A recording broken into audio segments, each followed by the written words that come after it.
Ladies and gentlemen everywhere, It's a God Thing radio program is on the air.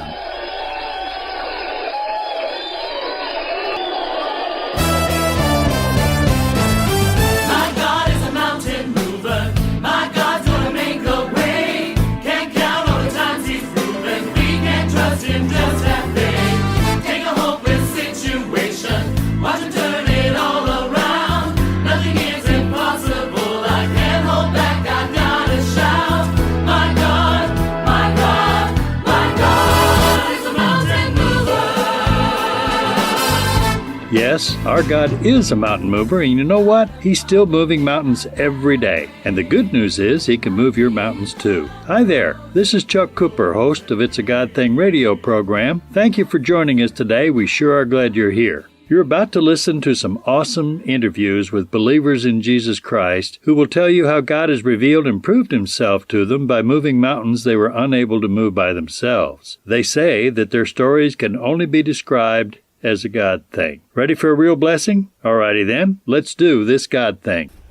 So we're sitting here today with Jan Reynolds, who has an incredible story about her son. Jan, we appreciate you being here and your willingness to share your story with us. Your story is going to help a lot of folks, Jan. So tell us about your son. Well, my son was my middle child. I already had a 3-year-old daughter. And when he was born, my husband was in graduate school. And so, we thought we had our family, a girl and a boy. And he was a very happy child. He was very outgoing, very smart, picked up things very, very quickly. And later on, a third child was born. And Joel was the best friend of his sister and the best friend of his brother. That's unusual. Yes. And so he was a confidant of both of them. Very early on, I realized Joel was a perfectionist. Things had to be right. Just playing with toys like Legos or whatever, they had to be sorted by color, by size, just very organized in his thinking, very logical minded. He was just a perfectionist, would do homework, and if he had an erasure, tear it up, start over. He wanted everything perfectly. Just from a young age could just work long columns of numbers in his head, and then later on algebra and whatever. He could work all of those math problems in his head, and he would get so frustrated with his teachers because he would just go through and write down the answers, and they would accuse him of cheating. But he did not cheat. He was he just always finished first because he did it in his head. So he and some teachers butted heads occasionally where they required that he show his work. Well, it got to the place that Joel began to resent teachers because he said they just give you busy work to keep you out of their hair. He wanted to be challenged constantly. He took AP classes in high school, and when he was graduating as a senior, he had enough AP credits that he was almost complete with his freshman year. Just a very, very bright boy. He went on to college with the plans to go straight through for a master's degree in business administration, but as he got into classwork, he was not content. Mm-hmm. And we encouraged him to think along the lines of engineering because that's where his abilities lay. And anyway, he just became frustrated with school, not because of grades, but just frustrated with the direction he felt like he was going. So he dropped out of college and joined the Navy. And in his basic training and then the advanced training, he was the top of his class, just excelled. And then was sent to Japan for 18 months. Excelled there, moved very quickly. And he would have been the youngest man in the history of the Navy to have completed the surface, to receive the surface warfare medal. But it was during the Clinton administration, and Clinton was shutting down all military things, and so Joel was not allowed to get a 6-month extension on his commitment. So he did not receive that award, but he would have. When he dropped out of college and went to the Navy, he became close friends with a lieutenant that was on the ship. And the lieutenant kind of took Joel under his wings and just kind of gave him a lot of direction, like maybe like a big brother. And so during the course of sailing the seas around Japan, there was a young man who was swept overboard in a storm. The lieutenant called for Joel to come and go with him to rescue this young sailor. And so Joel said he was just absolutely terrified. And he said that the lieutenant just kept saying, "Son, it's just like training. Just think of it as training. Just do everything you've been trained to do and we'll do fine." So Joel and the lieutenant went out in the little dinghy in rough seas to try and find the young man. And they lost sight of the ship at times, in the swells of the waves. But Joel said, "Mom, it was just like God. We could always see the light shining from the ship out, the searchlight. And so that was like God lighting the way for us." But he said, that our radio contact with the ship, they would say, turn so many degrees this or so many degrees that. And he said that was like prayer. God gives us the instructions that we need to be successful or to move forward. But we got to listen to him. We have to listen to God. And Joel said, "Mom, we finally found the young sailor, and as I reached down, and we double arm locked, as I reached down to pull him into that dinghy, and I looked into his face, and he knew that I had just saved his life." He said to me that was just like Christ must feel when he looks into our face as he saves us from the stormy seas of life and brings us to be safe and secure. And Joel shared that when he got out of the Navy on Youth Sunday at our church. He shared that testimony, and as he was the youth pastor for that particular Sunday. And he shared that story with our congregation, and that made a huge impact on Joel, that one event. He got engaged to a young woman and just was so happy. He had entered the University of Georgia again, was making straight A's, and everything seemed to be doing so well for Joel. He went to visit her on the weekend that they got engaged to speak with her dad. Mm-hmm. And so on that Sunday night prior to his death, he came by the house and went and talked with his dad, and evidently they had words. But Joel came in the house and he said, "Mom, I have a physics exam in the morning at 8 o'clock, so pray for me. I'm not prepared because, I spent the whole weekend at Carrie's."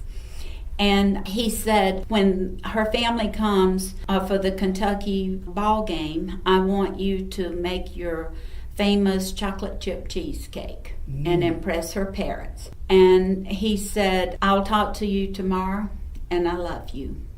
So, I wasn't alarmed at all. That didn't sound like a threatening conversation in any aspect.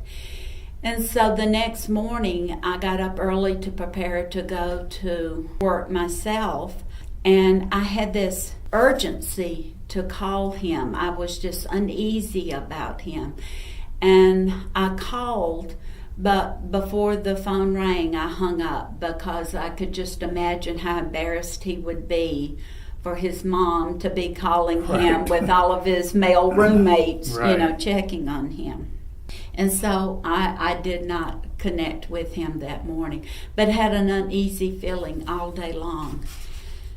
Everything was okay for that day at work, But when I got home, I realized there was a note on the windshield of my car where I had met my carpool, and it said, "Do not leave until you speak to the pastor."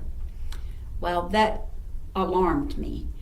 And so I went walking towards the church and saw a young man, a good friend of my son's, just pacing back and forth.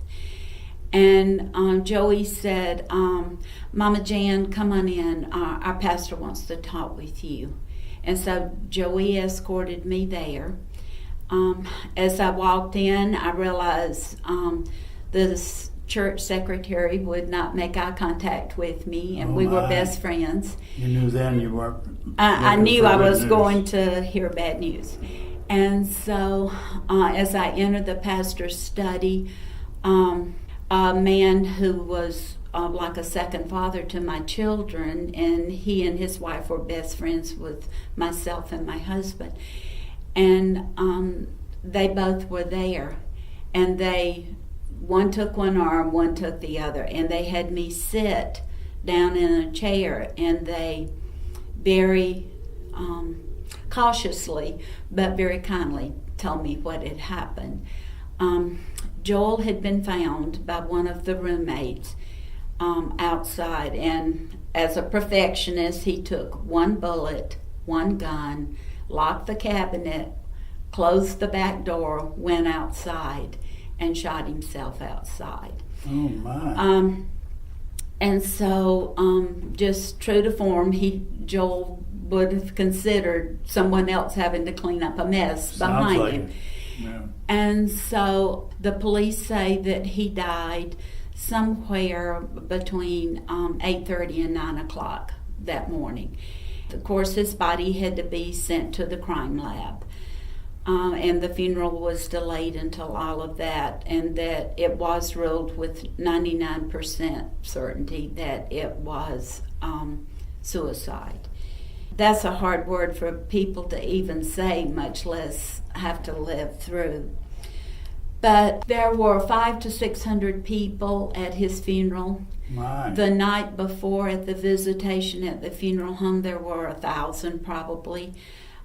Many students from the University of Georgia whom we had never met came and would introduce themselves and say that, "Oh, we knew your son. He was always inviting us to come to church with him." And he was always an encourager and a very kind person. And so that meant, so much to the family to hear those words. Of course. Well, when he died, I was left with a 6'2" hole in my heart that's never been filled. Then I stayed out of school the rest of that week. But he died on a Monday, and I stayed out of school the rest of that week. But the counselor at the elementary school where I taught had really prepared my classroom for my return. They were told that I would probably be very sad. I might cry. And they all made cards, to send to me. Well, on the Monday morning that I went back to school, there was a little student I had. Her name was Christy. And Christy's bus was the first one at school that morning. And Christy came in just a bundle of energy.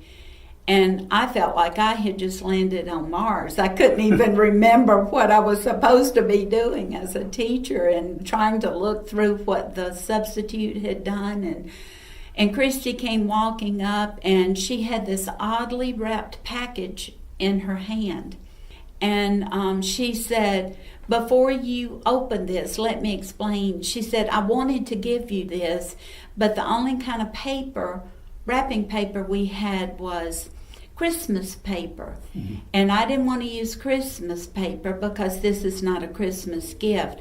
But Mama told me that sometimes people used to wrap birthday gifts or whatever in the Sunday funny paper so that there's color, and if you don't have the money to buy paper, then you can use that."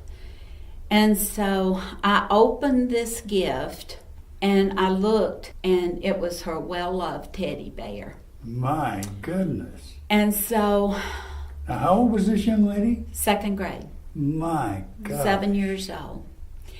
And so Christy said, let me explain all of this. She said, I have always had this teddy bear since I was a baby.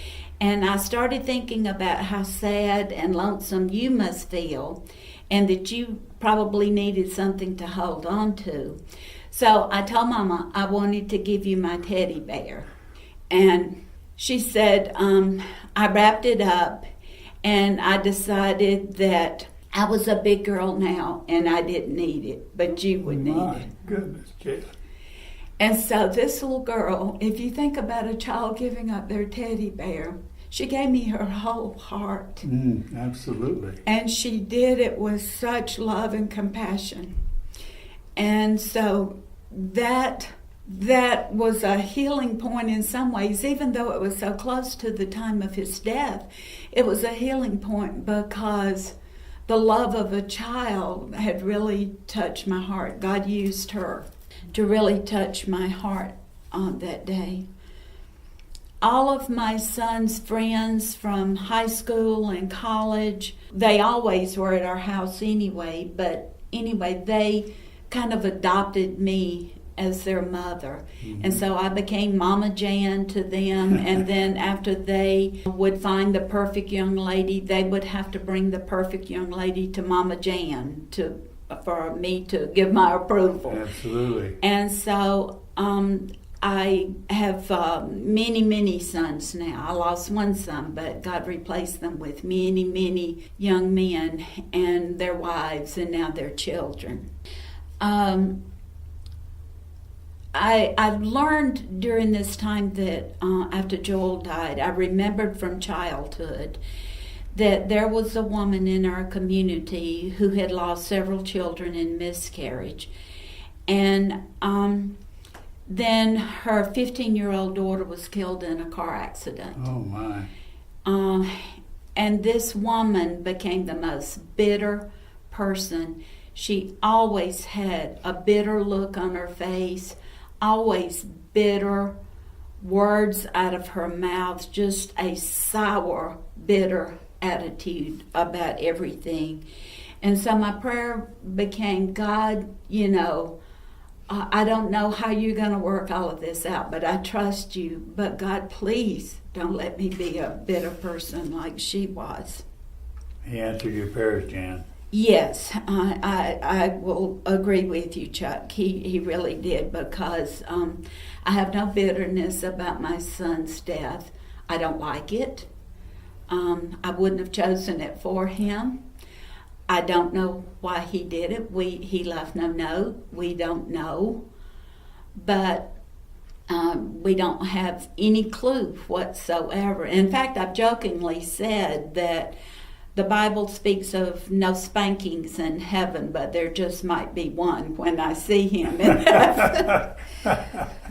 But a scripture that was given to me has meant so much. In 2 Corinthians chapter 1, verses 3 and 4, it talks about as Christ comforts us through those hard times of life, that we are to use the love of Christ to comfort others.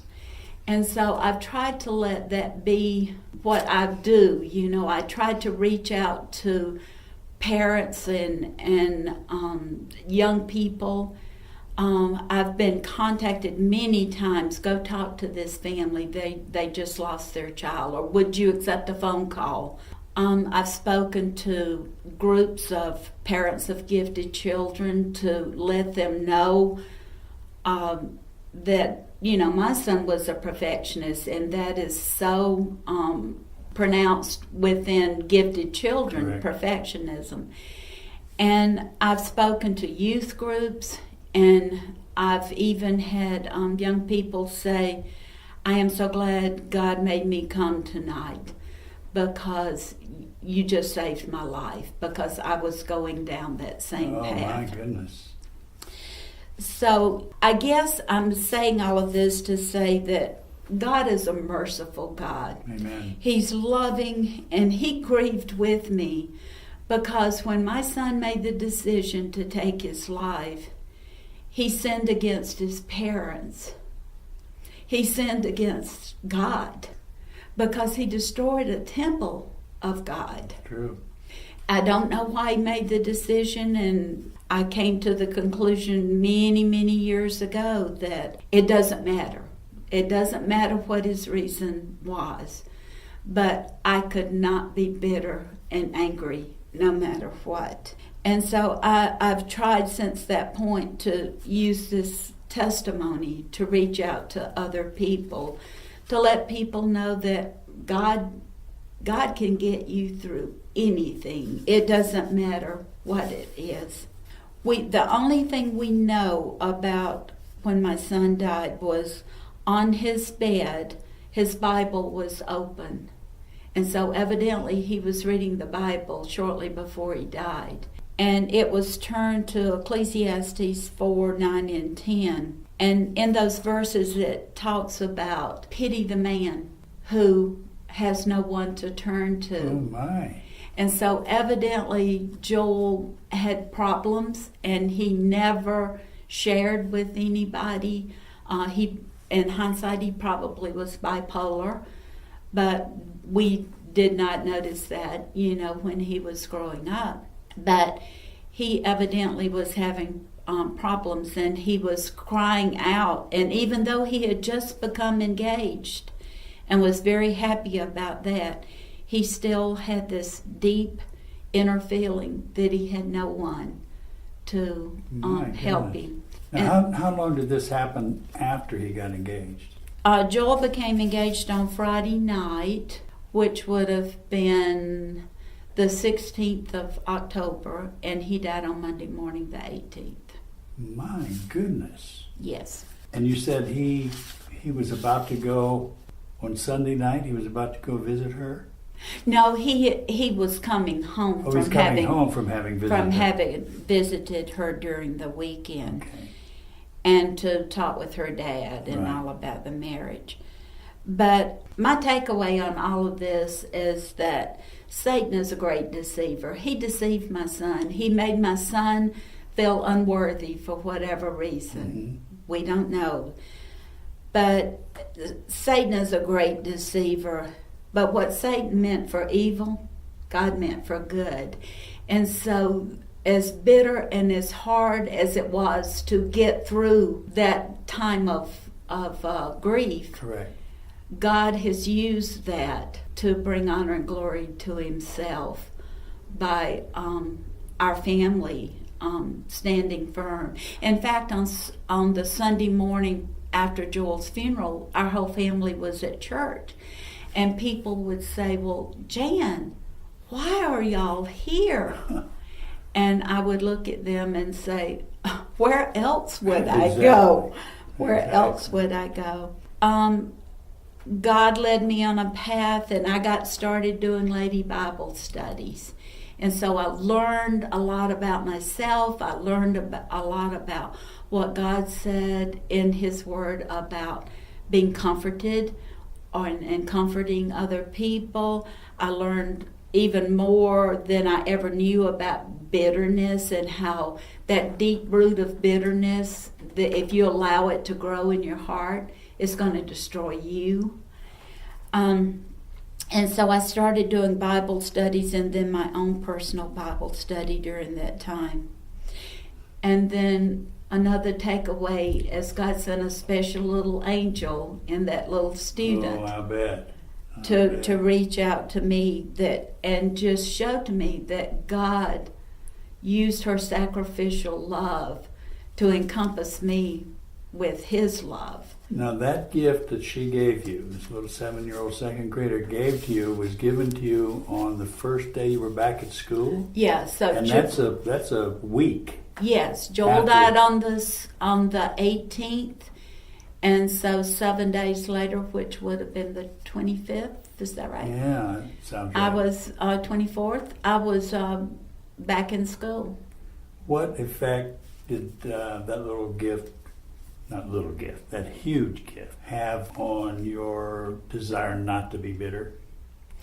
Oh, just enormous. I mean, I just was encompassed with God's love. And how could I be bitter towards a God? God did not take Joel's life. Right. Joel took Joel's Right. life. And we were left to pick up the pieces. But God used that little girl and her heart to just show me what a heart God has. And That was a life-changing experience for you. yes. Oh my. Do you still know that little girl? I lost contact with her because I changed schools, but I have always kept her picture. Oh, I bet. Yes. I'll bet. And I have told her story. In fact, I have 2 different books that I've started, I've not completed, because I can't decide whether to tell the story in the book through the child's eyes or through the teacher's eyes. About both. Well, I've thought about doing 2, one for children and one for an adult. But anyway, she just did a life-changing thing for me. Well, Jan, I've told this to you publicly. God gave you a very special ministry through the death of your son. Thank you. And you have become an example to all who know you of what a Christian lady is all about, what Christian faith is all about, and how important it is to rely on God to get us through trials. You experienced a trial that I hope that nobody will ever have to experience again. Yes, you wouldn't wish it on your worst enemy. Oh, absolutely. But I want to thank you for allowing God to make of you the woman that you have become. And everybody loves Jan. I won't be so bold to call you Mama Jan, but everybody who knows you admires and respects the person that you are and the personal ministries. I heard, and maybe you can verify this, I heard that, and most who know you understand that you're a cancer survivor like 3 times, but that you actually witnessed to the doctors and the nurses while you were having your treatments. Is that true? That's true. Even before I started on chemo, my husband and I were a part of the Gideon ministry, and Right. we spread the word of God wherever we go. And so they were taking me to surgery the first time, and I had given everyone that came in the little holding area, I had given them a testament and witnessed to them. But as I was going down the hall being wheeled to the surgical suite, underneath the blanket and sheet on that gurney, I had testaments. And so every nurse, doctor, technician, I was handing out testaments. Oh my goodness. As I was going down. And the last person I witnessed to that day was to the anesthesiologist. My goodness, Jan. And I told him, I said, I would feel so comforted to know if you are saved. And he did not know what I was talking about. Well, before he put me under, he knew what being saved was, Okay. because I went through the plan of salvation with him. And then he finally just turned on the juice and out I went. But, Well, Jan, I can't tell you how much I appreciate your willingness to share this very personal and heart-wrenching story. You're going to help folks you won't ever know. who well, hear I your certainly story. hope so. And if anyone out there in the listening audience ever needs someone to talk with, a young person who may have those feelings of taking their own life, or the parents of youth who they are concerned about, I will be happy to meet with them or to share scriptures with them. Or See, you're being the Jan that we all know and love. oh, thank you. Thank you, Jan. Appreciate it. You're welcome. Wow, what a great half hour this has been. It's our hope that you have been inspired, encouraged, awed, and intrigued by what you heard today. We earnestly pray that hearing these stories as a regular listener to our program will be a source of hope and encouragement to you, that these stories will strengthen your faith in God and will lead you to a closer walk with Jesus. Whether you are a believer in Jesus Christ or a not yet believer, we pray that you will reflect on the God thing incidents in your own life and conclude that it was God at work and that He was knocking on your door. If you have a God thing story of your own, or you know someone who does, we'd love to hear about it. Just email a brief summary to mystory@itsagodthingradio.com. That's mystory@itsagodthingradio.com. Or you can call us at 770-500-2400. See you next time.